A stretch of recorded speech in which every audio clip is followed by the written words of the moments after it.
Bueno, hermanos, entonces, em, como manera de recorderis, vimos lo difícil que ha sido para los hermanos perseverar, ¿cierto? Desde la época apostólica, posapostólica, ¿cierto? Aún en la época de la Reforma, donde un traductor de la Biblia del latín a otro idioma, como al inglés, por ejemplo, sufriría la muerte en la hoguera, por ejemplo. Cosas de ese tipo a manos de lo que predominaba mezclado entre religión y poder, que era la Iglesia Católica en su momento, ¿cierto? También vimos el tema de los reformadores. Sin duda el Señor los usó de alguna manera para que nosotros recibiéramos la bendición que tenemos hoy al tener la palabra completa, traducida a nuestro idioma y muchas enseñanzas también. En Irlanda, ¿no? Empezó el cristianismo. em, Al menos los hermanos libres empiezan a verse por ahí en 1820, 25, la primera cena del Señor oficial del movimiento de los hermanos libres se dio allí. Luego se expandiría por Inglaterra, Estados Unidos, algunos otros países de Europa y finalmente por todo el mundo, ¿no? Recuerde que no somos una secta, una religión, somos un movimiento cristiano y venimos de dos líneas básicamente, ¿cierto? Los hermanos exclusivos eh, que básicamente venían de la línea de Darby, y los hermanos libres, que es la línea a la que nosotros pertenecemos, que estos venían pues de la línea del hermano Müller, ¿no? George Müller. Bueno, también les conté que mucha información, alguna información, una parte de la información, la saqué, al menos lo que tiene que ver con Colombia, la saqué del libro del hermano Guillermo Loudon, ¿cierto? Que ahora él ha regresado a los Estados Unidos. Ese libro se publicó en marzo del 2009. ¿Qué más?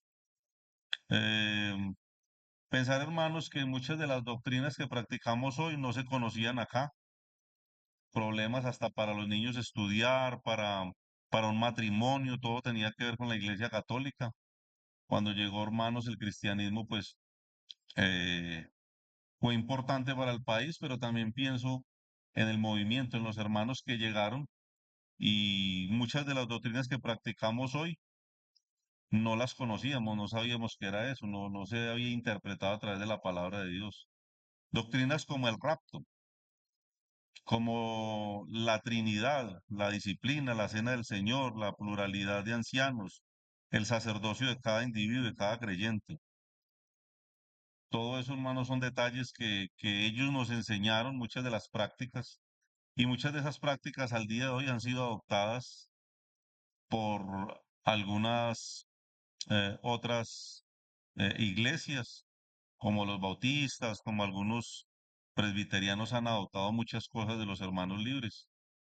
En la historia, hermano, hay hermanos brillantes, importantes a nivel mundial, eh, comentaristas, hermanos teólogos que han salido de nuestras iglesias.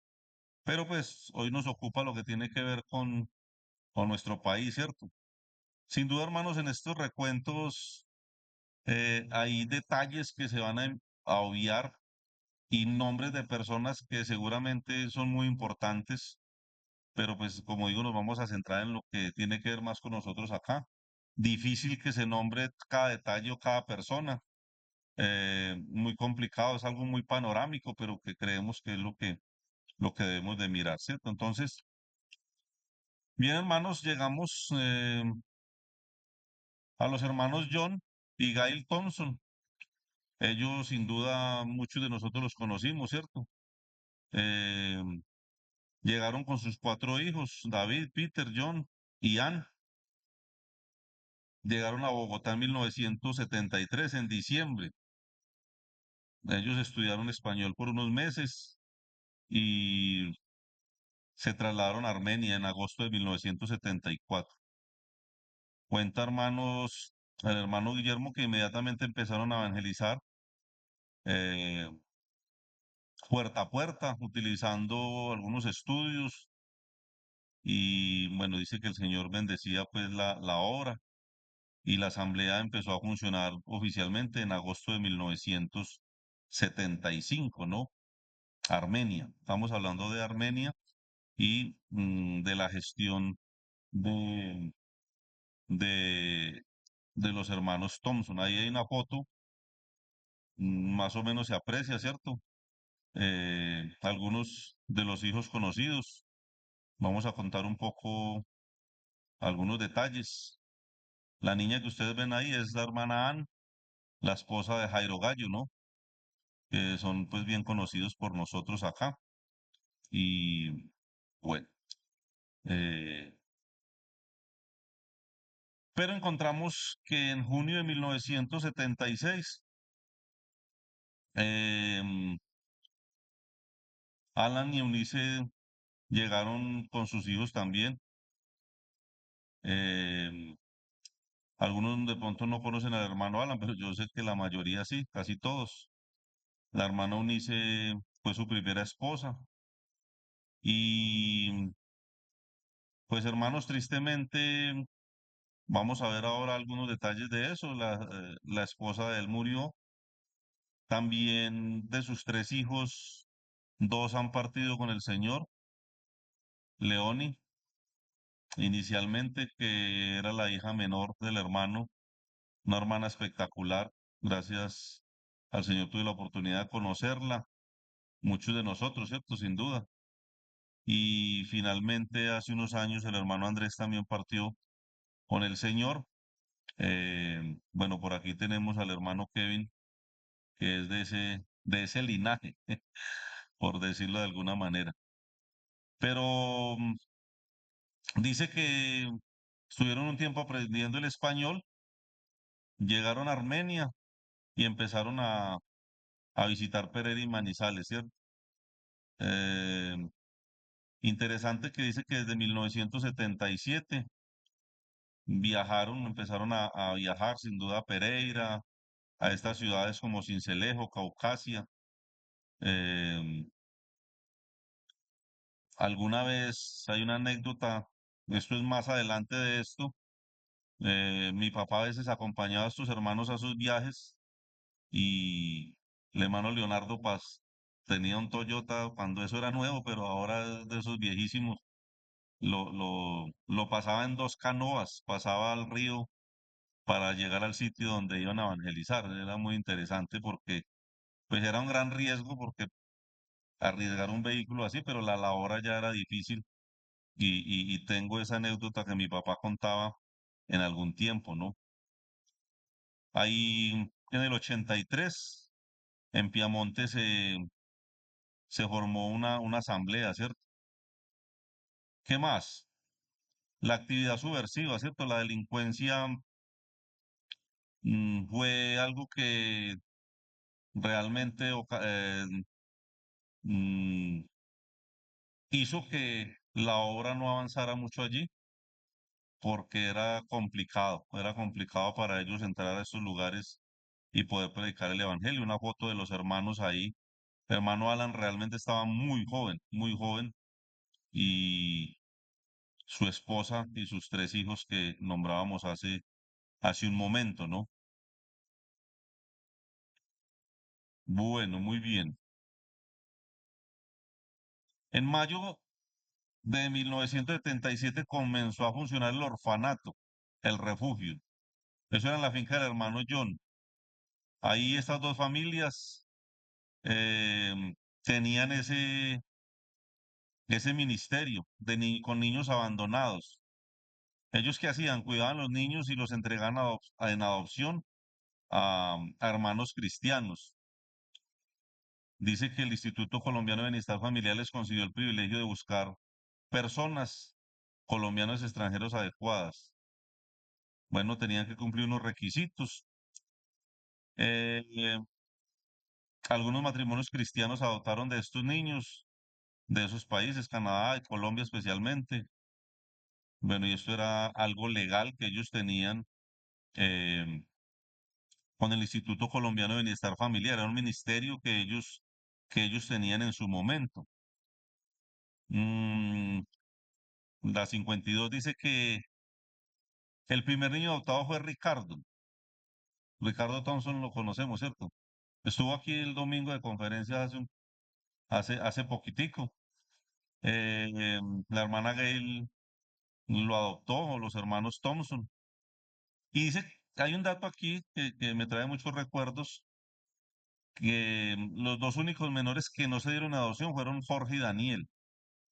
Jorge llegó enfermo con meningitis y otros problemas, pero ahora es un hombre cabal y quedó formando parte de la familia Thompson.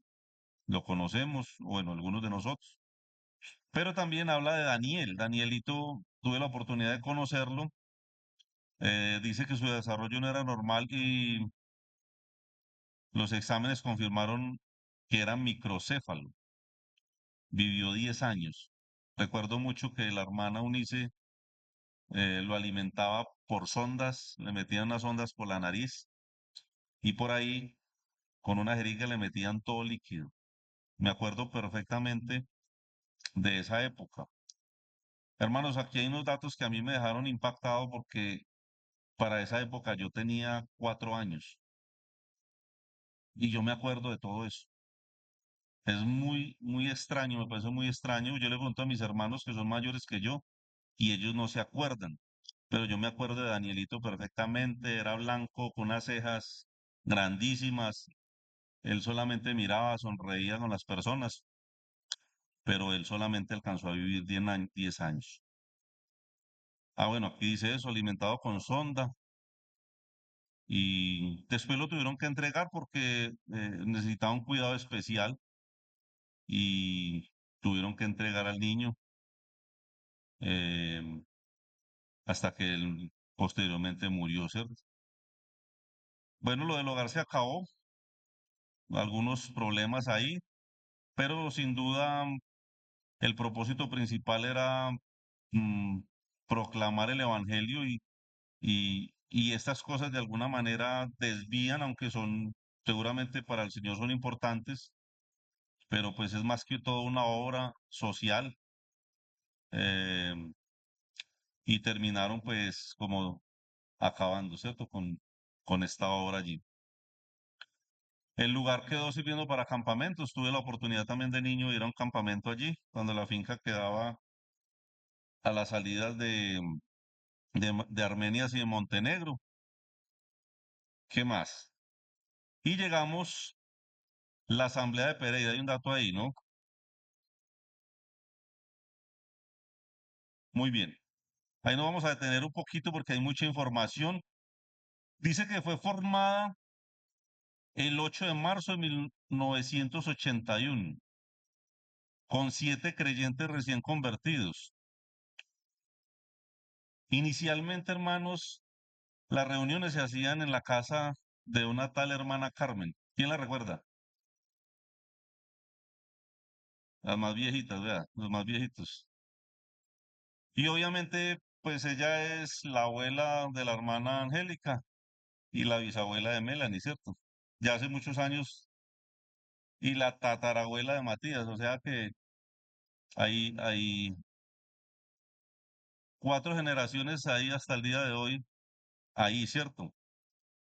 Varias personas se reunían ahí y pues un detalle ahí, entre esas personas, mis padres, ¿cierto? Mis padres empezaron a asistir a esas reuniones en esa casa. Me acuerdo algo de eso. Y después de eso nosotros, en ese mismo año, nos fuimos a vivir a Manizales, en el 81. Eh, pero ahí en ese año también 81 llegaría el hermano Leonardo Walker. Vamos a ver un poquito de eso ahí. Y la familia nuestra, o sea, nosotros seríamos los primeros contactos del hermano Leonardo en Manizales. Mi papá, pues, eh, a- empezamos a asistir aquí a la casa de la hermana Carmen, pero por alguna razón laboral, mi papá siempre fue un campesino y terminamos viviendo por allá en una finca en Manizales. Y ahí vimos los primeros contactos del hermano Leonardo. Recuerdo perfectamente esta familia, muy especiales para nosotros. Ellos llegarían ese mismo año como misioneros allá a Manizales. Los primeros bautizados de Pereira, oído, obviamente la hermana Carmen que acabamos de nombrar, Lucía, también tía de la hermana, eh, Adiela, la mamá de la hermana, y Darío, el papá de la hermana. ¿Quién los conoce? Ah, bueno, muchos. Una pareja, Álvaro y Miriam Ortiz. ¿Quién lo recuerda? Poquitos, poquitos. Pero sí, nosotros, tuvimos la oportunidad de conocerlos. Un hijo de este Álvaro apareció por ahí hace unos años y se congregó algunos días, pero no volvió más. Y otro nombre, el séptimo, muy especial para mí, muy amigo de mi padre, el hermano Reinaldo Espinosa. ¿Lo recuerda, Chiqui? Eh, muy hermano, muy alegre, muy querido para nosotros. Recuerdo que siempre nos visitó donde vivíamos, por lejos que viviéramos, con su esposa siempre llegó para visitarnos. Dice, pero tengo aquí más datos. Después empezaron a partir el pan el 8 de marzo de 1981. Un dato interesante. 8 de marzo de 1981. Recuerdo mucho, hermano, que nosotros veníamos al culto desde Manizales cada 8 días. Hay algo que a mí me causa un poquito de escozor porque normalmente los hermanos que llegan más tarde al culto son los que viven por aquí a la vuelta, ¿cierto? Y nosotros teníamos que salir caminando por una trocha hasta un sitio donde pasaba un Jeep, un Willys, y de ahí viajar como por una hora más o menos hasta Manizales y en un lugar por ahí esperar al hermano Leonardo que tenía su carro y nos traía el culto aquí a Pereira. Ese era el trote cada 8 días. Y normalmente almorzábamos de regreso como tipo 3 de la tarde, 3, 4 de la tarde en la casa del hermano y ya otra vez a coger el jeep hasta un sitio donde nos dejaba y caminar a la casa. Semanalmente, por mucho tiempo hicimos eso. Y bueno, ¿qué más? Que el hermano Alan y su familia viajaron a Australia. Estos datos me los pasó el hermano Alan. En 1982 estuvieron 3 meses allí. Y al regresar de Australia, ellos compraron la casa. Angélica, ¿se acuerda? La de la 10 con 27 aquí nomasito. Bajamos aquí a la esquina y miramos allá, donde hay un poste torcido así, todavía está así. Y esos postes, cuando éramos niños, pasaba corriente, ¿cierto, Angélica? Que mi mamá no escuche y nos prendíamos de la mano y el primero agarraba el poste y nos pringaba a todos. Y bueno, ¿dónde estarían mis papás? No sé, pero nosotros hacíamos eso. Y me acuerdo perfectamente de eso. ¿Qué más? Eso fue el 3 de marzo del 82. La primera reunión allí fue el 28 de marzo del 82. O sea, el 3 de marzo se compró el sitio ahí y el 28 de marzo fue la primera reunión ahí. ¿Cómo vamos? En octubre de 1983 se compró el local bíblico de la 26. Ese sí lo conocemos la gran mayoría, ¿cierto? Ahí, ahí por todo ese tiempo nosotros veníamos, como les digo, cada 8 días a la reunión. Eh, y en noviembre de 1982 se hicieron bautizar mis papás. Ahí el bautismo fue en la curva, ¿recuerdan la curva ahí en el río Consotas eso? La salida para Armenia. Y bueno, ahí empezaron ellos la vida de creyentes en el 82. Eh, Años después nosotros terminaríamos viviendo y administrando ahí lo que es el local bíblico. Vivimos un tiempo ahí cuando éramos niños. Hermanos, son datos que me parecen muy impactantes porque eh, tener la oportunidad, hermanos, de estar alrededor de todas estas cosas, ¿cierto? Y después, hermano, de alguna manera menospreciar a Cristo y el Señor tratando de alcanzarlo a uno y uno como déjeme tranquilo, y cierto. Bueno, con la gloria del Señor, hermano, el Señor es muy bueno y eh, fuimos rescatados con mis hermanos, los cuatro llegamos a ser del Señor, toda la familia. Y eso es algo, hermanos, que para mí es muy, muy conmovedor, ¿cierto? Bueno. Bueno, siguiente diapositiva. Ah, verdad que yo tengo aquí el poder. Eh, ahí. Los hermanos se mudaron a Pereira en el 83. O sea, ellos también venían de Armenia, el hermano Alan, su familia, para apoyar la obra acá, pero vivían allá en Armenia. Y empezaron a ir a pueblos a evangelizar y así se establecieron varias asambleas. La primera fue en Guática, a donde en la voluntad del Señor el lunes van a hacer unas conferencias ahí. Y eso fue el 23 de octubre del 83. La asamblea en Cartago el 6 de abril del 86. A los 3, a los 6 y después a los 5 años en el 91 Marsella. ¿Fue así? No. Guática en el 83. Cartago en el 86. Así. Anserma en el 91 y Marsella en el 93. O sea, en promedio cada 2 o 3 años plantaban una iglesia.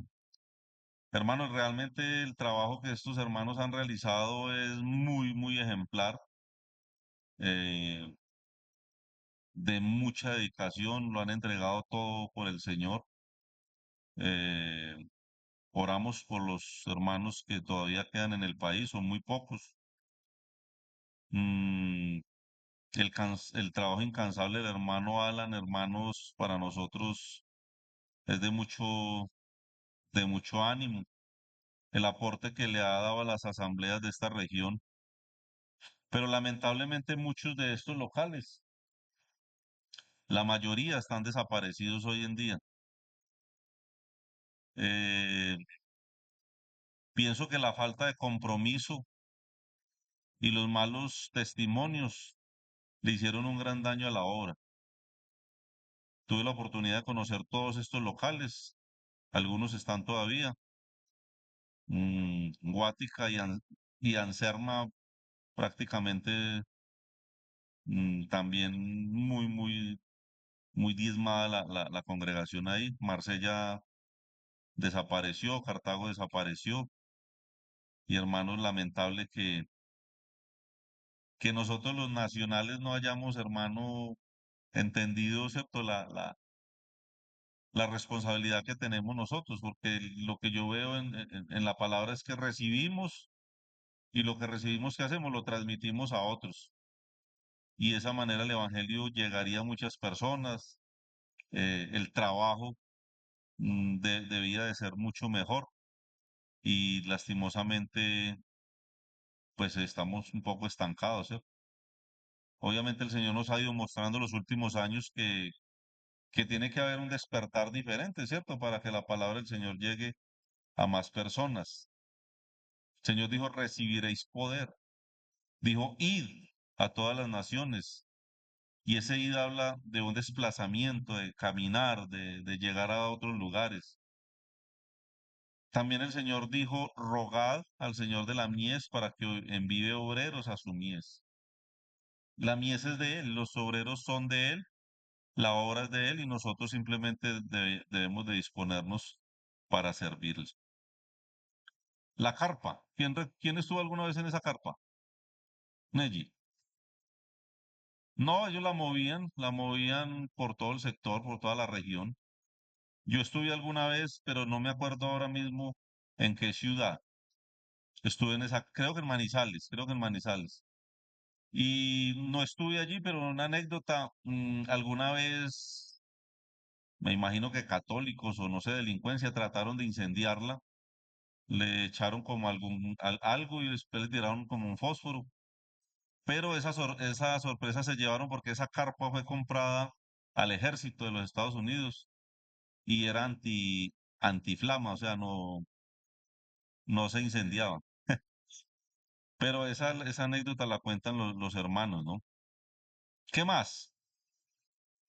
En el 81 también llegaron Leonardo y Nérida Walker. Hace 2 años, exactamente por esta época, creo que hace hoy 2 años, ellos vinieron aquí, el hermano enseñó sobre Primera de Corintios, con sus hijos, llegaron en el 81. Lo mismo, ellos llegaban, estudiaban el castellano y empezaban a funcionar. Dice que la asamblea en Manizales empezó en noviembre de 1983. Muy interesante, hermanos, porque ahí dejamos nosotros de viajar de Manizales acá, porque ya había asamblea en Manizales. Mis papás bautizados ya empezaron a congregarse allá. Y otra anécdota que tengo, hermanos, uno de los primeros convertidos en la iglesia de Manizales fue un vecino, un contacto de mi padre, un señor de una finca donde mi papá a veces trabajaba, que era amigo de él, terco como él solo. Y interesante que llegaba y siempre que mi papá abría la palabra empezaba como a discutir. Y mi papá un día dijo, no vuelvo a discutir con este señor, la Biblia no es para discutir con nadie. Siguió siendo amigo de él, una vez llegó con una pregunta en la Biblia y ese día el Señor tocó el corazón de este hombre a través de la palabra y es el hermano Arturo Granada, que llegaría a ser anciano de la iglesia en Manizales. El hermano todavía vive, está viejo, anciano y se sigue congregando ahí en la asamblea de Manizales.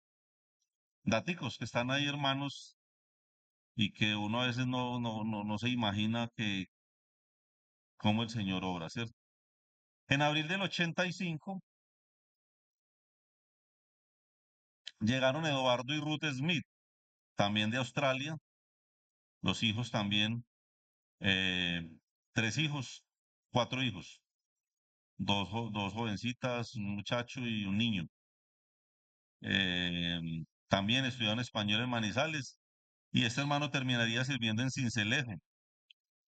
Ahí sirvieron por muchos años y bueno, también tuvimos la oportunidad de estar ahí a la llegada de este hermano a Manizales, tuvimos un contacto con ellos y luego ellos viajarían a Sincelejo.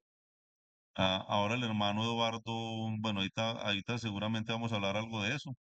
Él vive ahora mismo en Australia, ¿no? ¿Qué más? Otra misionera que llegó en septiembre de ese mismo año, la hermana Margaret, es así muy conocida por nosotros, ¿cierto? Eh, Ella venía para supervisar los estudios académicos de los Smith, utilizando programa de allá, de Australia, a distancia. Y pues se involucró en el ministerio aquí también evangelístico, especialmente con niños, y ahí trabajó por un tiempo. El 13 de mayo del 2000, el hermano fue secuestrado. Recuerdo mucho esa época porque pedían oración por el hermano. Un grupo armado lo secuestró cuando iba a comenzar el ministerio en un pueblo de Sincelejo llamado Chinulito. Ese sí nunca lo he oído nombrar. No sé si aparezca ahí en el directorio telefónico, pero ahí pasó eso. Y fue libertado em, el 24 de ese mismo mes.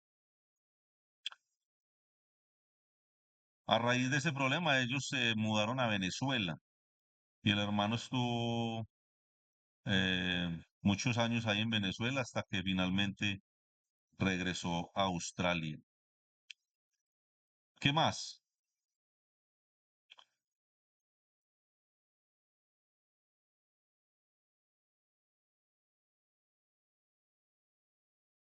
Di cuenta el hermano Guillermo que después de orar algunos años por el hogar para los hermanos de la tercera edad que carecían de recursos, en el 90 se proveyó y se compró la finca que conocemos hoy en día en Santa Rosa, eh, ahí en el barrio La Hermosa. En esa construcción se adecuó, eso era una finca ganadera, recuerdo los saladeros para ganado que hoy son las sillas de la cancha de microfútbol, ¿cierto? Ahí en ese sector y empezó a funcionar el ancianato ahí. ¿Qué más?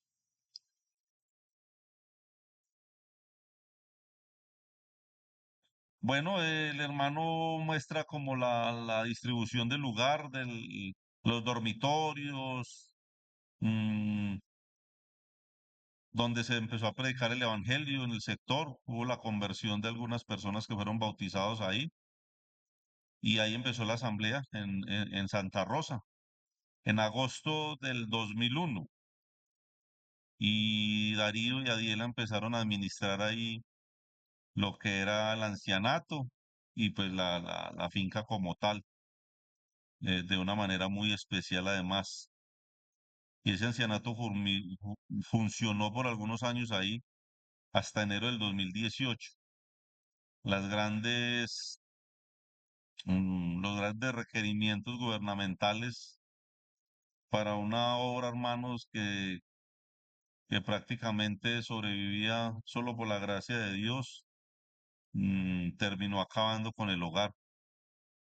Y em, en en el año 2017, ese año funcionó paralelamente, el último año habían muy poquitos viejitos y ese año funcionó paralelamente el hogar de ancianos con el Liceo Timoteos que conocemos hoy en día.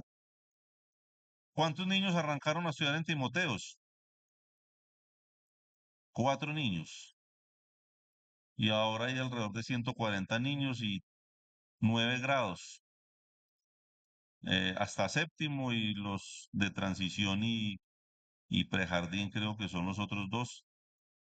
Eh, bueno, esa obra fue fundada por el hermano Germán Líbano, muy conocido porque es ya de los nuevos. Y él y su familia han estado involucrados ahí en ese proyecto hasta el día de hoy. Y otras personas, hermanos y especialmente hermanas que han ayudado ahí a, para que la obra salga adelante. Sin duda, hermanos, especial, ¿cierto? La manera como el Señor ha orado, cómo los misioneros estuvieron involucrados en todo eso, cuando hablamos de las asambleas aquí alrededor, cuando hablamos de la obra de los ancianitos, cuando hablamos del colegio, pues ellos estuvieron involucrados. Eh, a un Miro Lindo, que creo que aquí vamos a ver algo de eso, ¿cierto? En Armenia, los campamentos, y todo tiene que ver, hermanos, con la obra, ¿cierto? Eh, las visitas a diferentes casas, barrios, eh, la fundación donde el hermano estaba, ¿cierto? Ahí en Santa Rosa, en Boquerón. eh, los hermanos llegaban ahí para predicar el evangelio. Y me parece muy interesante, hermanos, y un poquito triste. El hermano Alan hoy mismo está en Girardot con su esposa Flor.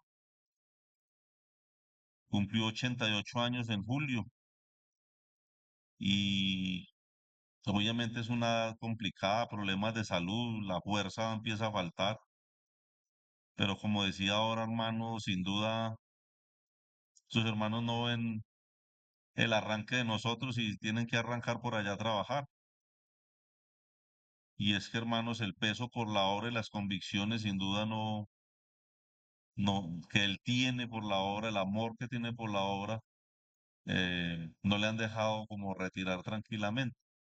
Mas, sin embargo, le hemos aconsejado que obviamente es necesario pensar en él, ¿cierto? En su esposa y bueno, orando al Señor para que él tome una buena decisión y que el Señor, como dije ahora, envíe obreros a su mies y estemos nosotros dispuestos para decir, he aquí, envíame a mi hermano, no a mí, ¿cierto? A mí.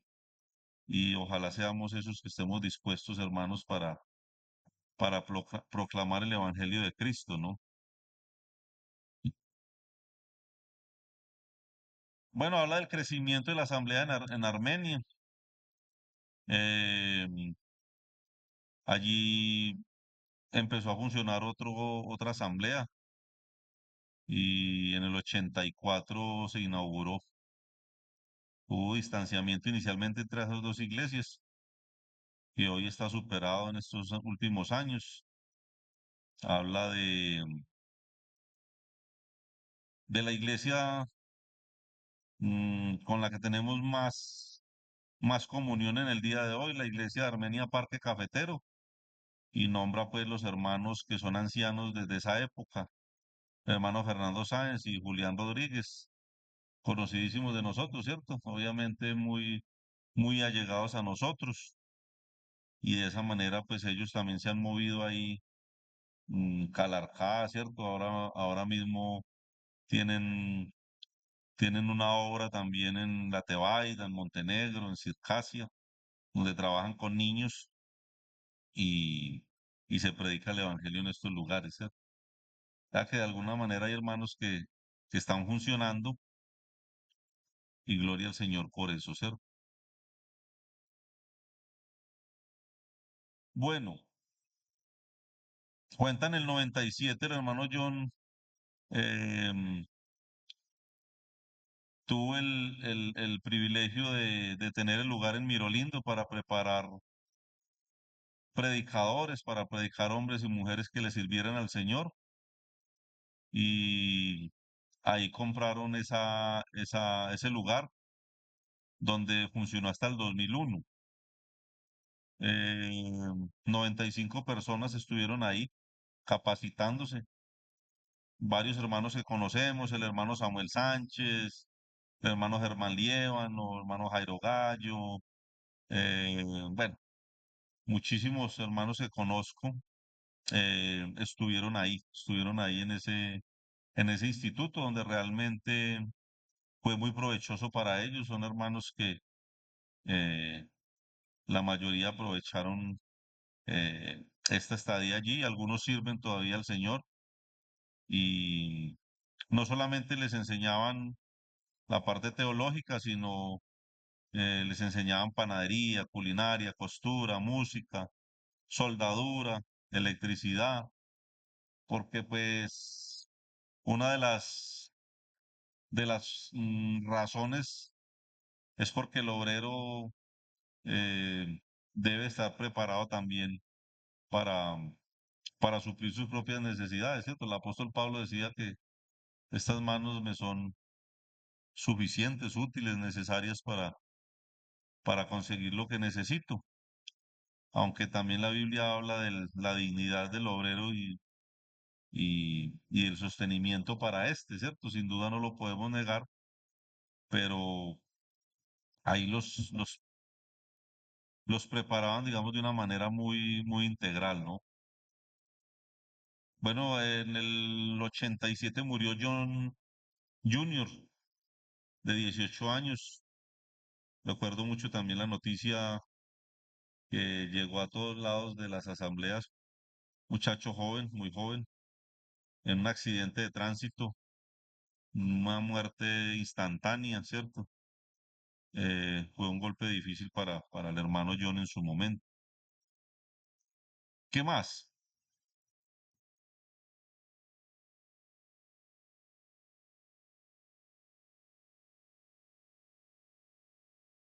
El 5 de marzo del 88, la muerte de la hermana Eunice.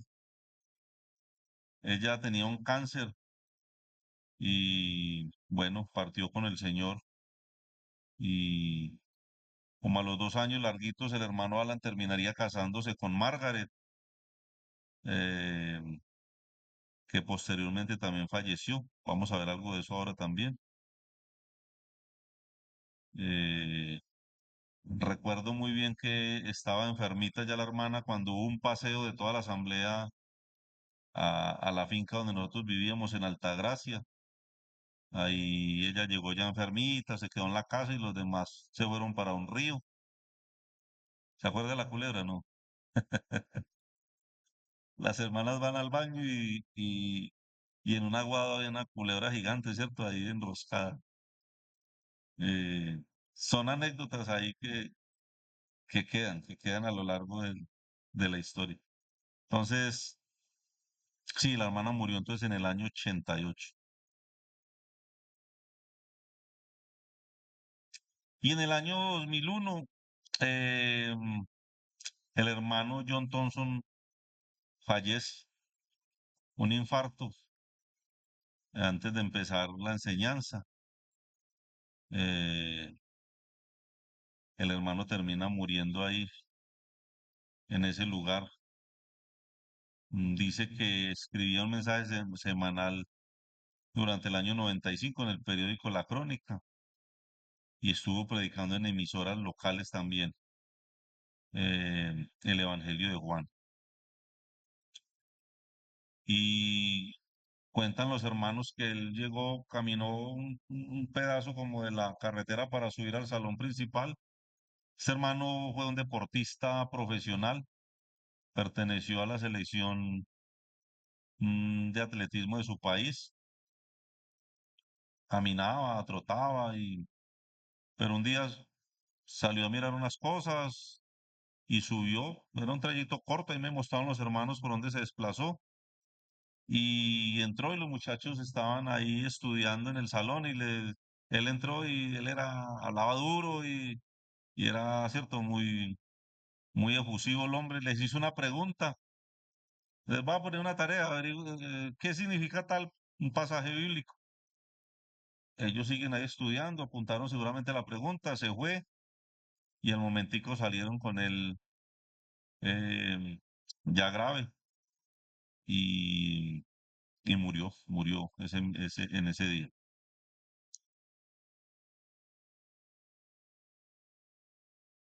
Muy bien. Ahí muestra pues la muerte de Margaret, eh, donde pasa la presencia del Señor en el año 2007, el 18 de junio de 2007.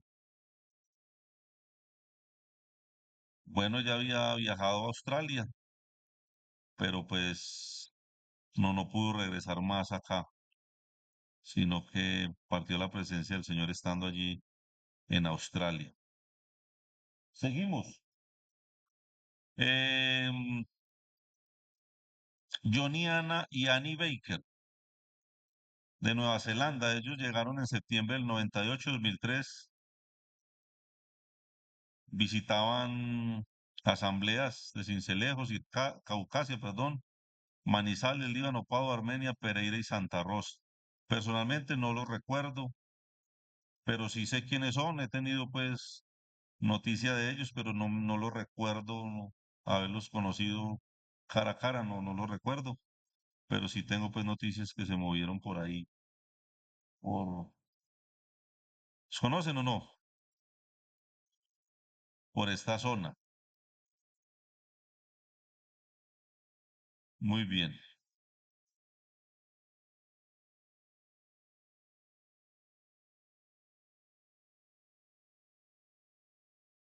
Bueno, el año 75, Eduardo y Viviana Mitchell, Guillermo y Doris Morris fueron los misioneros que llegaron a Tunja. Vamos a pasar rápido por ahí. Em, los hermanos Colin y María Phillips, después de trabajar en Pasto, llegan al departamento de Nariño y luego llegarían a Cali, y ahí empezó la obra en el 1969. Rodolfo y Shirley Haltrich también llegaron a Cali. Bueno, evangelizaban casa por casa, tenían grupos de estudio, en el barrio 7 de Agosto, y algunas personas fueron añadidas a la asamblea ahí tras el trabajo de estos hermanos. Unos años después llegaría el hermano Luis y Paulina Borda, trabajaron ahí. Por un tiempo hablamos algo de ellos hace 15 días. Ellos venían encomendados de la iglesia La Alquería del año 1999. Bueno, preguntas hasta ahí. ¿Alguna? ¿No? Bueno,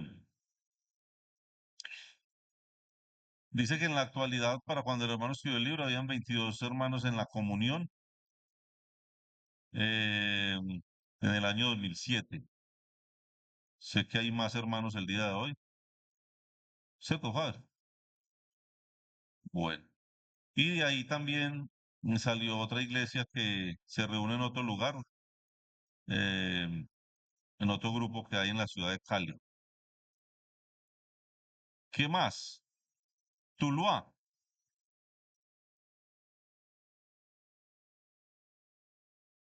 Habla de un hermano en 1986. Esto es como, voy a leerlo textual. Cierto día del año 1986, el hermano Luis Eduardo Jaramillo, un recién convertido, se trasladó de Tuluá, Valle, a Guática, Risaralda, observando el local bíblico en el pueblo, decidió asistir a una reunión. Ya en este, los hermanos comedida y detalladamente le explicaban la palabra de Dios, y muy pronto Luis Eduardo se dio el paso del bautismo junto con su esposa Marlene, perseverando en la comunión de la iglesia local. 2 años después, cuando ya era tiempo de volver a Tuluá, expresaron su deseo de ver una asamblea de sana doctrina en esa ciudad y se comprometieron a buscar contactos. Solicitaron el apoyo del hermano Alan para ser visitados con frecuencia. Así empezó la obra en Tuluá y el día 9 de agosto de 1992 se reunieron 10 creyentes de la región para celebrar la Cena del Señor y continuar en testimonio como iglesia de Dios. Interesante, ¿no? Eh, ¿Para qué nos puede servir esto, hermanos? Para ver, hermanos, que el Señor obra de una manera milagrosa. A veces queremos ver 300 personas en la iglesia y cuidar esas 300 personas, que no se vayan, que estén bien lineados doctrinalmente hablando, que crezcan. Y nada de eso está mal, ¿cierto que no? Nada de eso está mal. Pero hermanos, metámonos a la cabeza, ¿cuán hermosos son los pies? ¿De quién? De los que anuncian las buenas nuevas, ¿cierto? Del Evangelio. Los pies. ¿De qué me habla los pies? Caminar, desplazarse, ir, ir, ir. Yo creo que la iglesia en Pereira de alguna manera tiene un sentir, ¿cierto, hermanos? Lo que hemos empezado a hacer este año, con el banquete, con las tardes de cine, con las salidas que hemos tenido, y nos hemos dispuesto para ir a las casas, ¿cierto? Yo creo que falta también, hermanos, de alguna manera el apoyo de ustedes, que digan, yo tengo una vecina que quiere escuchar el Evangelio, tengo dos, no necesitamos que sean 40. ¿Qué hemos visto? ¿Cómo trabajan estos hermanos? Con uno, con dos. Y hermanos, es que no es que usted vaya a llenar un salón y lleguen 100 personas y se conviertan todos y ahí va a formar una iglesia. No, no, no funciona así. Lo que veo es que estos hermanos han trabajado. Estamos hablando que el próximo año el hermano Alan completa 50 años de estar en el país. O sea que la obra no es algo que se percibe inmediatamente, sino que puede ser a largo plazo. Los resultados de muchos siervos en la escritura no los vieron ni siquiera ellos, no vieron los resultados, no alcanzaron lo prometido, aparentemente, ¿no? Pero realmente el Señor sí tenía un plan en todo eso y se glorificó con lo que ellos hicieron. Entonces, así empezó la iglesia, ¿dónde? En Tuluá. Y este sujeto, Byron Johannessen, el canguro que le llamo yo, llegó con su esposa Lynn en enero del 94. Lo mismo, estudiaban español y se trasladaban a la ciudad donde iban a servir y se pusieron al frente de la obra en enero de 1995. Los hermanos habían sido muy agresivos, lo digo positivamente, con el tema del evangelio, ¿cierto? Y bueno, el local lo compraron en febrero del 92 y el Señor ha estado bendiciendo la obra, ha crecido mucho, ¿no? Eh, bueno, hoy día, hermanos, el domingo pasado creo empezaron a partir el pan en Bugalagrande, un grupo interesante de hermanos. La iglesia en Tuluá ha crecido muchísimo, es una iglesia numerosa y están en proyectos también de empezar a partir el pan, otro grupo en Buga, la que llaman Buga la Real, y han ido creciendo, hermanos. Entonces, es bueno imitar esas cosas, ¿cierto? Imitar esas cosas. Hace como un año estuvo Jorge Ortiz aquí parado, hermano de Aposento Alto, y nos contó cómo han crecido las iglesias de Aposento Alto. Y básicamente ha sido el trabajo así, en las casas, con contactos familiares, vecinos, amigos, y de esa manera el Evangelio se ha llevado a más personas. Claro, parece de verdad el hombre. Bueno, muchacho. Bueno, fruto de la obra, el hermano Olmey Londoño, en el 99 y en el 2008 fueron encomendados a la obra y, y en 2013 compró la propiedad en Grande, donde ahora mismo están los niños en el campamento allá. Se hacen campamentos también, normalmente en Semana Santa.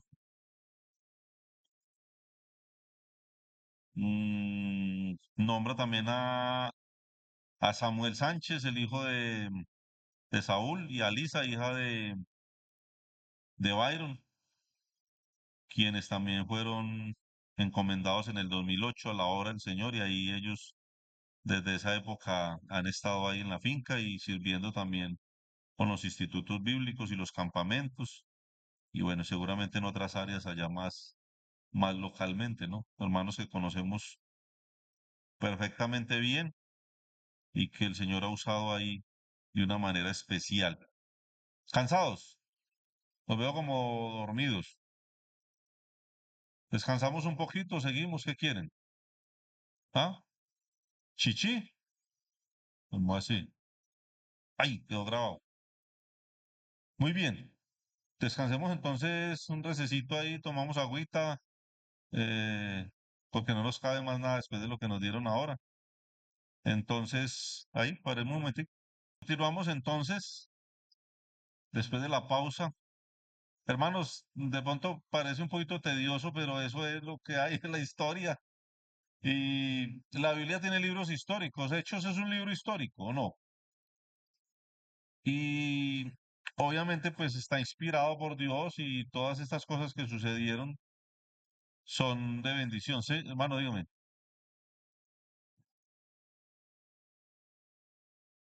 Yo me imagino que es San Juan.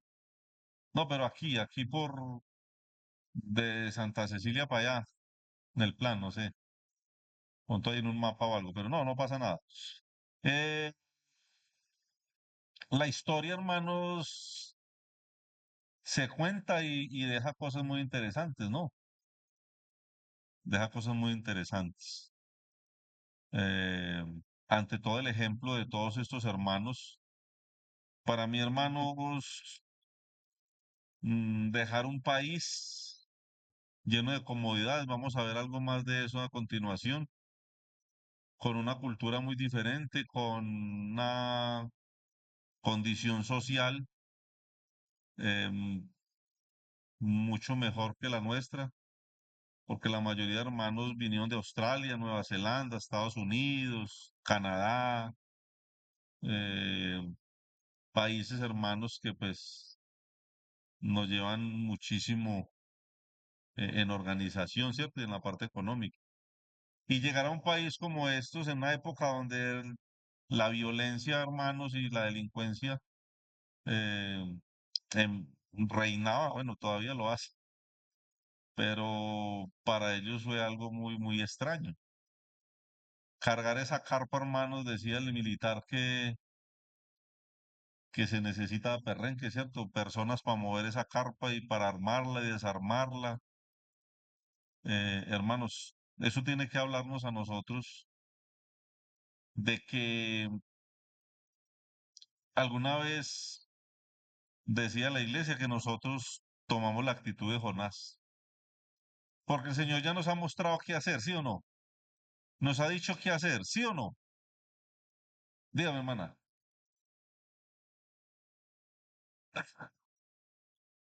Esa es típica pregunta de niño, hermano. No, es válido, pero no tengo ese dato.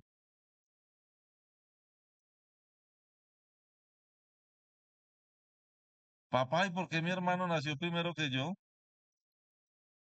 No, hermanita, no sé, pero yo le averiguo. Pero es un buen dato, sí, de alguna manera serviría. A ver los musculosos para cargar la carpa, pues. Hasta ahí llegamos. No limpian un chorreado de tinto que se encuentran ahí en el camino, hombre, no. Bueno, muy bien. Entonces, eso, hermanos. Jonás sabía que tenía que hacer, ¿cierto? Vaya a Nínive. ¿Qué hizo él? Se echó para el lado contrario y se echó a dormir. Dos características de nosotros. Vamos para el lado contrario y nos echamos a dormir cuando sabemos que él es para allá. Y no solo eso, sino que Jonás no quería predicar el evangelio de él porque esa gente era muy mala y el hombre compró palco de honor para subirse a un lugar. Me imagino que si pudiera, se hubiera llevado una Coca-Cola, unas papitas, para ver cómo Nínive era destruida. Y no creen, hermanos, que eso es lo que nosotros hacemos cuando sabemos para dónde va la gente sin Cristo y estamos como espectadores viendo cómo se condenan. Yo creo que tiene que ver con eso. Hermanos, Señor, hable a nuestros corazones y entendamos que cada uno de nosotros es un obrero de Cristo. En el primer taller que vimos, el hermano preguntaba, ¿quién es un obrero de tiempo completo? Y no, aquí no había ninguno, ¿cierto? Ese día, pero no era porque no había ninguno, o sea, bueno, no lo había seguramente, pero es que entendemos que el obrero de tiempo completo es el que es ordenado, enviado a trabajar y se le sustenta, pero es que usted puede ser un obrero de tiempo completo desde su profesión, desde sus labores, desde su trabajo, su estudio. Si usted está en pro de Cristo, hermano, usted es un obrero de tiempo completo siempre. Entonces llegamos, hermanos, a la hora en el Chocó. Bueno, ¿qué cuentan los hermanos? Los menonitas fueron los que comenzaron ahí una obra en el año 1952. Cuando llegó Alan Moss, en el 92, había una iglesia muy fuerte en Isminas y otras cuantas al lado del río. Y existía una iglesia panamericana, eso creo que es una iglesia, no, yo no sé, carismática, creo. Y otra independiente llamada Emanuel, de iniciativa católica. Pero dice el hermano, no había un testimonio cristiano en todo el Chocó. Eran denominaciones, ¿cierto? Y era lo que se parecía más, entre comillas, al cristianismo. Bueno, bueno, desde el primer viaje que el hermano se movió ahí en la zona, lo hizo con John Thompson, presentando películas, repartiendo cursos en Maús, y con el hermano Alan y en ese entonces Margaret y la esposa de John también, la hermana Gail. Empezaron a ayudar a los Thompson. porque ellos venían, como decía ahora, de Australia y para adoptar una nueva vida ahí, yo creo que fue algo un poco difícil para ellos y lo vamos a ver a continuación. Esta historia, hermano, fue una que a mí me impactó mucho. Una pareja joven, Luis Ángel y Olga, con sus dos hijas, Raquel y Sara. Ellos fueron a trabajar en el Chocó, encomendados por una iglesia de Bogotá. ¿Qué pasó? Por eso pregunté cómo se llamaba el río. Yo lo conozco, pero ahora mismo no sé cuál es, creo que es el río San Juan. Y ahí ellos se fueron encomendados a la obra, trabajar en el Chocó y estas familias iban en un bus. Ya conocemos cómo eran las carreteras en esa época todavía, pero más que todo en esa época. Cuentan los hermanos que el bus como que regresó un poco para darle vía a otro carro que venía y el suelo cedió y el bus se fue abajo rodó hacia el río iba crecido y el río se llevó el bus. Ahí murieron los dos hijos del hermano Luis Ángel, las dos hijas, perdón, y su hermano, con la esposa del hermano, o sea, el hermano, la cuñada y sus dos hijos. Pero quedaron los dos hijos de los dos adultos que murieron y Luis Ángel y su esposa terminaron de criar estos niños como hijos propios. Pero tremenda situación, ¿no? Que eso fue muy difícil, hermanos, em, para esta familia. ¿Qué más les cuento? Tuve la oportunidad de conocer al hermano solamente un par de veces lo he visto cuando venía a las reuniones regionales en Santa Rosa. em, pero son historias que han quedado ahí, hermanos. Personas que han sufrido cosas difíciles de alguna manera por la obra, ¿cierto? Y eso nos tiene que hablar un poco a nosotros, ¿cierto? Eh, de esos ejemplos. Bueno, habla de los Moss, con sus cuatro hijos. Cuentan las experiencias en el Chocó. La casa todavía no era negra, no tenía puertas por dentro ni afuera, ventanas sin vidrios, pisos sin baldosas y sin sanitario, hermanos. No tenía cometida de agua potable. La hermana Shirley lavaba los platos en un balde y pues dice que la casa estaba construida en una colina y que el agua pasaba por debajo de la casa. Siempre había humedad en el piso. Vivieron 4 años ahí. ¿Cómo se siente usted para vivir allá, hermano? Dice, nunca tuvimos vidrios ni baldosas y el desagüe en el baño era el punto más alto del piso. O sea, vivían en condiciones muy, muy difíciles. Cuando nosotros fuimos al Chocó, yo iba como, lo primero que me dijeron, vaya solo y a mí me cuesta como ir sin mi esposa a algún lado. La quiero llevar a todos lados, a veces no puedo, cuando, más que todo cuando voy a trabajar. Ay, amor, no me lleva. También se pega, ¿no? Pero bueno, no me imagino un bombero apagando un incendio con la esposa ahí al lado acompañándolo pero a mí sí me gusta andar con mi esposa. Y nos fuimos al Chocó porque los hermanos decían que las condiciones eran muy difíciles, la carretera, algunos hermanos que fueron antes, mm, botas de caucho para pasar las calles y pues son una zona selvática, ¿cierto? Donde llueve mucho, que no tiene agua potable. Pero no, realmente para nosotros fue muy cómodo. Nos atendieron bien los hermanos, mucho calor, pero para nosotros fue fácil. Pero para estos hermanos que arrancaron allá fue difícil. Muchas que había ni hay. Y es una zona muy brava. En ese tiempo, claro, muchísimo, muchísimo. Bueno, bueno, dicen los hermanos El mayor problema durante los 2 primeros años fueron las enfermedades de la familia. Tuvieron disentería y fiebre, fitoidea en el principio y malaria, tuberculosis más tarde. O sea, ellos estuvieron muy enfermos. Eh,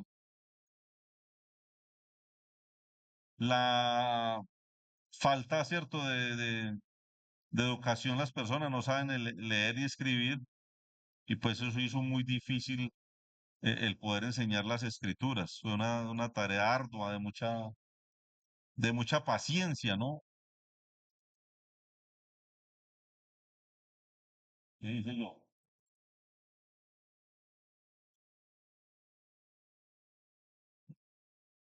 Eso. Bueno, los católicos, bueno, es que el cristianismo cuando entró, hermanos, fue difícil porque a los hermanos se les prohibía la venta de insumos, de alimentos. Estoy hablando ya más a nivel general, a nivel nacional. La Iglesia Católica siempre presionó mucho, ellos han tenido poder históricamente, lo tienen aún, y el obispo de la Iglesia, eh, pues presionó. Dice que había rumores de que el hermano Alan era un miembro de la CIA y lo detuvieron varias veces. Tenía pinta, pero no, no era.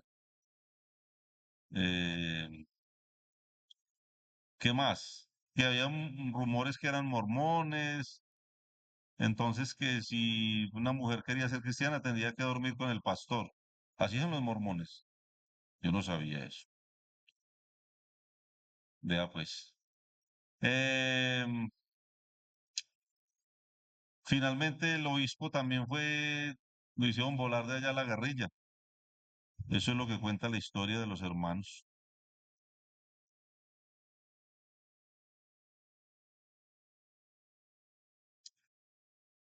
Otro problema, la pobreza, el choque cultural.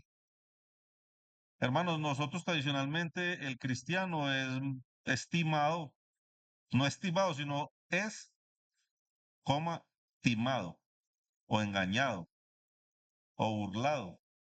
O las personas que vienen, hermano, yo he visto pasar por esa puerta eh, cualquier cantidad de personas llorando. Le mataron un hijo anoche, lo tiene que ir a enterrar, lo sacó la violencia de una zona, no sé qué, o sea, problemas, historias. Estos hermanos sufrieron mucho eso porque normalmente los misioneros son dadivosos y los hacen ricos, entonces todo el mundo viene con una historia diferente. Y nuestras iglesias son iglesias que aún en eso hemos fallado y es que nos da miedo hablar de dinero. Eh, Algunas iglesias que no son tan sanas como nosotros tienen recursos y han crecido también porque de alguna manera no les da miedo hablar de eso. Pero ¿por qué lo digo? Porque si aquí entra una persona por esa puerta, un hermano nos enseñó que, dijo hermano, es de otra iglesia de las nuestras, dijo hermano, cuando van a la iglesia yo les digo, aquí a la vuelta hay 3 iglesias carismáticas, esa gente pone la bandeja ya para recibir plata. Ellos deberían de ayudar socialmente, vaya, pidan allá, aquí no, ¿cómo? Pues yo no sería capaz de contestarle así, pero de alguna manera era uno de los problemas que ellos tuvieron allá. Y eso los misioneros lo han vivido siempre, ¿cierto? Que los hacen ricos y, y los están timando todo el tiempo. Muy bien. Habla de las iglesias en Ismina, o la iglesia en Ismina, donde todavía existe, ¿no? Cuenta la historia de Hassen. El hermano Hassen, bueno, mi esposa sí sabe quién es. No sé si alguno de ustedes lo conoce. Todavía está ahí. Hay una obra en San Pablo, Ismina y el Do. Bueno, el dos, sino que ellos dicen así. Eh, bueno, Hassen recibió al Señor a los 14 años y cuando se bautizó lo echaron de la casa.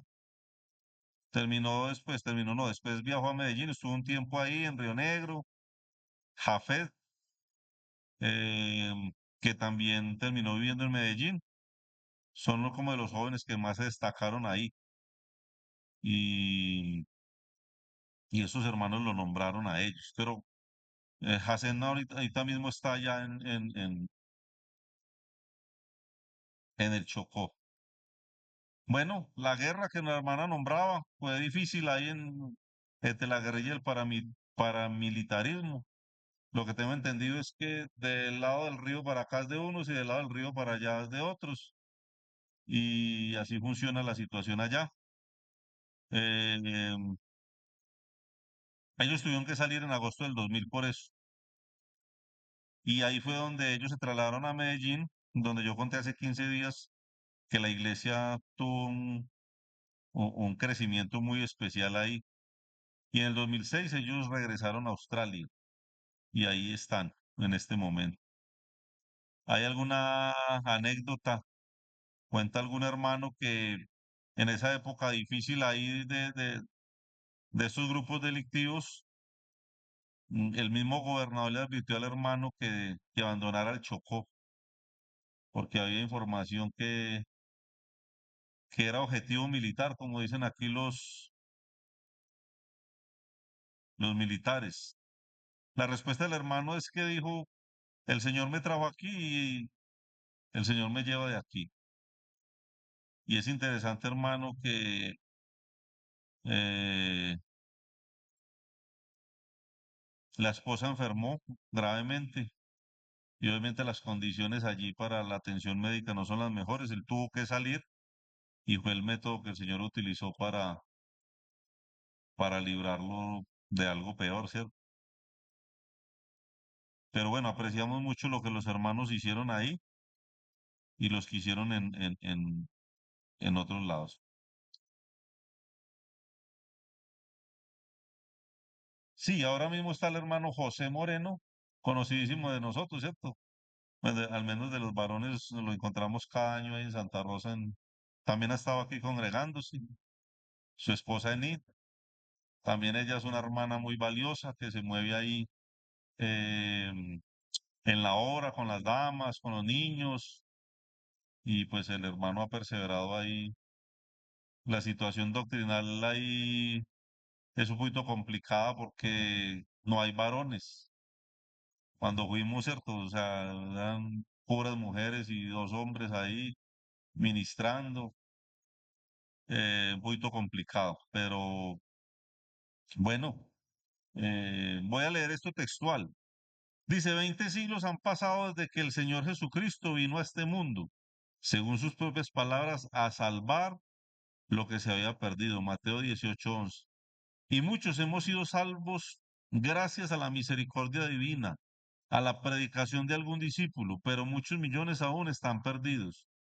Cada nuevo discípulo es también un nuevo comisionado para que en el sitio geográfico y en el momento histórico que Dios le ha asignado cumpla su parte en esta gran comisión que habló el Señor. ¿Qué piensan de esa frase?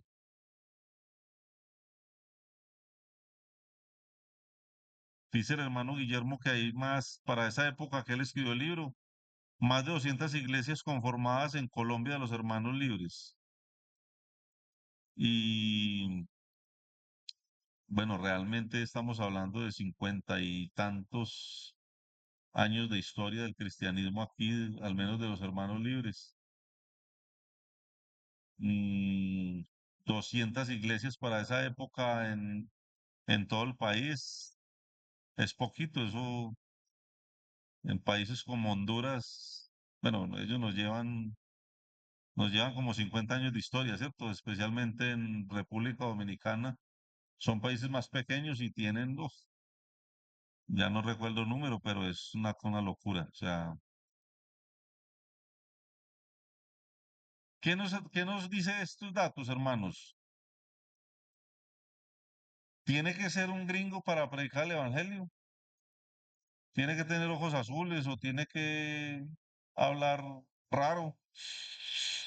Yo diría que no, no necesariamente. Todos, hermanos, debemos de ser embajadores de Cristo, debemos de pellizcarnos, ¿cierto, hermanos, hermanas? Todos tenemos contacto diario con personas, hermanos, que no conocen a Cristo. Mucha gente alrededor, muchos vecinos, muchos compañeros, mucha familia. Hermanos, van para el infierno. ¿Para dónde va su familia que no conoce a Cristo? Su hijo, su hermano, su tío, su amigo que usted aprecia, su compañero de trabajo, su jefe. ¿Para dónde van? Hermanos, la gran mayoría van para el infierno.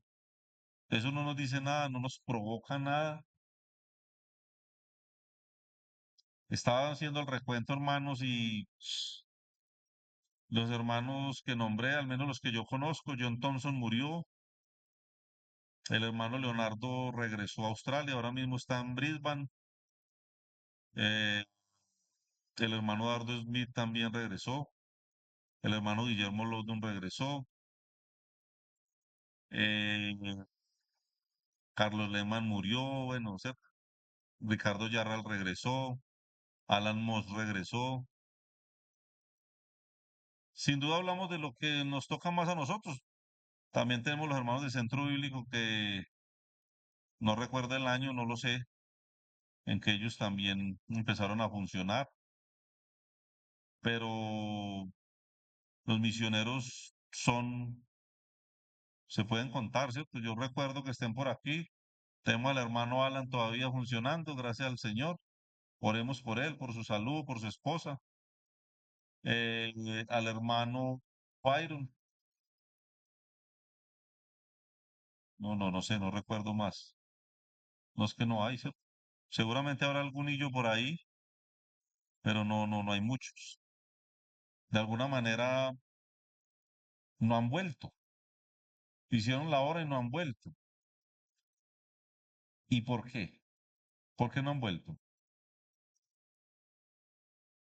Pablo llegaba a una ciudad y establecía una iglesia, dejaba los fundamentos bíblicos y esa iglesia tenía que funcionar sola. ¿Sí o no? No tiene que estar el misionero ahí de por vida o que se murió ese y toque mandar otro, no. Ya el Señor hizo la obra aquí, la tarea, conocemos la doctrina, la sana doctrina, nos han enseñado cosas valiosas que no entendíamos. La palabra de Dios se enseña en nuestras iglesias. Conocemos la metodología de evangelizar, conocemos los riesgos para la humanidad, conocemos todo, ¿cierto? Lo que hay que hacer. ¿Y qué pasa? La Biblia dice que el que sabe hacer lo bueno y no lo hace, le es pecado. Hermanos, les animo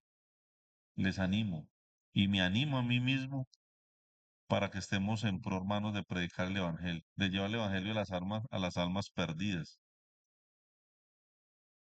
Bueno, dice eh, el hermano resume de esta manera: desaciertos del movimiento de los hermanos, muchas divisiones, mucho sectarismo, formas, hermanos, muchas formas quedaron de los misioneros, eh, cosas como los horarios de reunión, hay cosas que se volvieron dogmáticas, que eso no se puede tocar, hermano, no. Aquí hace 50 años se celebra la cena del Señor a las 10 de la mañana y eso no se puede cambiar. Y es de 10 a 12. Así hayan tres hermanos nomás y oran y cantan y oran y leen el mismo y se lleva 2 horas haciendo eso ahí y no se puede cambiar porque eso es lo que hacían los misioneros. Si el misionero venía de corbata, entonces si usted no trae corbata, no. Se contaba un hermano en el IBCM que en un sitio X que no sé cuál es, los misioneros ingleses habían llegado ahí. Y ellos tenían por costumbre tomar té los domingos a las 5 de la tarde. Y eso fue generando esa cultura fue generando en los hermanos, todo el mundo terminó haciendo eso. Y cuando los hermanos se fueron, el que no hacía eso, pues prácticamente quedaba excomulgado. Venga, eso no es. Esas cosas no nos puede dividir, hermanos, una guitarra, ¿cierto? Una corbata, ese tipo de cosas no nos puede dividir. Ya el tema doctrinal, una herejía, ¿cierto? Eso son cosas muy diferentes, pero, pero eso ha pasado con las iglesias. Pero también hemos tenido fortalezas, ya hablamos de eso hace 15 días. Uno de esos es el amor por la escritura como la palabra de Dios, ¿cierto? Se han entregado cursos bíblicos, prédicas, siempre se abre la Biblia, siempre se predica al Señor. Hoy no, estamos en una cosa atípica, en un taller. Esto no es una predicación, es un taller histórico. En la aplicación del sacerdocio de todos los creyentes. Recuerden que los primeros hermanos no podían partir el pan si no tenían ahí una persona ordenada por la iglesia. No podían, hermanos, tomar parte en la adoración. Bueno, esa fue una de las cosas que enseñaron los hermanos libres a nosotros, que todos los creyentes son sacerdotes, que todos pueden participar y servir. Hermanos, hay iglesias donde si usted no es un pastor titulado en un instituto, usted no puede predicar en la iglesia. ¿Conocemos iglesias, sí o no? Claro que sí. Y estaba hablando con el hermano César recién, ¿cierto? Que estábamos en la casa y yo sé que al hermano no le molesta lo que voy a decir. Estuvo 28 años en las drogas, ¿cierto, hermano? 28 años en las drogas. Hace 5 años el hermano era un indigente en Cali. Lo cuento, hermano, con alegría. Y hoy por hoy el hermano tiene un ministerio donde nos enseña la palabra de Dios desde acá, ¿sí o no? Gracias al Señor por el hermano. ¿Yo por qué lo cuento? Por estas cosas. Porque el Señor obra de una manera especial. Y por la iglesia han pasado personas profesionales, titulados, adinerados, y han querido estar acá. Y pues por alguna razón no se les ha permitido porque no funciona de esa manera. Es lo que el Señor ponga y cómo el Señor usa a las personas. Y ese es una fortaleza del movimiento, que cualquier hermano se para y ora por el pan o trae un pensamiento o ora. Y eso no está ni programado, ni hay iglesias que lo manejan así. Todo el mundo está organizado, quién se para a tal hora, quién se sienta, pero no vemos ahí como el obrar del Espíritu Santo. El servir, hermanos, dice el himno, el que quiera trabajar, hallará también lugar. Hermanos, en esa época, en los años 1800 aproximadamente o antes, usted no podía servir. Eso era algo, hermano, exclusivo de unos cuantos. Venga, pues que yo quiero servir. Ah, no, usted no está ordenado. Hermanos, si usted no sirve, es porque usted no sirve. La verdad es que esa es la realidad. Si usted no sirve, es porque usted no sirve. Que lo entendió, lo entendió. Muy bien. Y, hermanos, seguramente hay razones bíblicas para dividirnos, ¿cierto? La Biblia dice que no le digamos a todo mundo bienvenido. Eh, debemos de saber distinguir en la palabra lo que la Biblia enseña. Hermano, ustedes pueden creer que yo hasta hace pocos meses creía que estábamos solos, como el profeta, solamente quedé yo. Oíamos noticias de España, Faber, ¿cierto? Hablábamos de noticias de Australia, de Estados Unidos, de España, donde prácticamente no quedaba nada, las iglesias cerrando, eh, las iglesias cada vez más solas, las, las corrientes, hermano, progresistas entrando a las iglesias, y uno se quedaba como, venga, ¿para dónde va esto, cierto? Hermanos, gloria a Dios por la asistencia al IBCM en Medellín, donde había hermanos, aproximadamente 400 hermanos de iglesias del movimiento de los hermanos a nivel del habla hispana especialmente, aunque habían de algunos otros países. Y sentarse usted a charlar con un hermano de Cuba, ¿cierto? Hermanos de Santo Domingo, de República Dominicana, de los Estados Unidos, de España. Y uno habla con ellos y uno dice, venga, este hermano tiene la misma Biblia que yo. Habla diferente, pero es irónicamente que lo digo, todos tienen la misma Biblia, pero venga, estamos compartiendo una doctrina. Y me quedé aterrado, hermanos, de la mano de misioneros que hay de la línea de los hermanos todavía en otros lugares del mundo. Javier me preguntó algún día, ¿y bueno, ¿y por qué se fueron de acá? Y yo no supe darle una respuesta, pero a hoy digo, ellos ya hicieron lo que tenían que hacer acá. Ya nos toca a usted y a mí, pero se están por todo el mundo. Hermanos, en esos países donde el evangelio es prohibido, ahora mismo en el África hay cualquier cantidad de misioneros de las iglesias de los hermanos.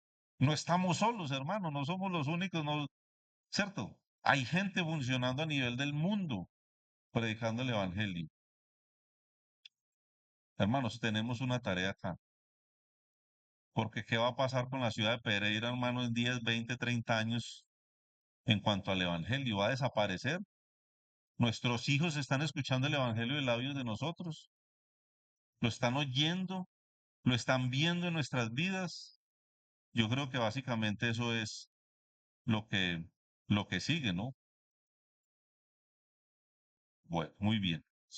Las misiones también ha sido una fortaleza de la Iglesia de los Hermanos.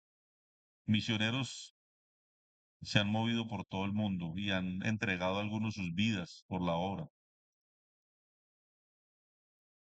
Bueno, este versículo está también en el libro. No nos cansamos pues de hacer el bien porque a su tiempo segaremos si no desmayamos. Me pareció interesante ese versículo. A su tiempo. ¿En qué tiempo? Segaremos. ¿Qué es segar? En términos de nosotros aquí, cafeteros. Cosechar, ¿cierto? Ah, pero dice si no desmayamos. Porque podemos desmayar y dejamos la hora tirada y pues ¿qué vamos a cosechar, cierto? Nada, hermanos, yo creo que esto es por hoy. El Señor bendiga a aquellos hermanos que Él ha usado para compartir sus vidas, el Evangelio con nosotros y nos ayude, hermanos. Pero hay que moverse. Señor bendiga entonces la obra y a Jesucristo que finalmente es la razón de ser de nosotros, su palabra, que la tenemos, hermanos, a disposición para enseñarle a otros, su Santo Espíritu que sigue orando, porque aún hay oportunidad hasta que Cristo venga, hermanos.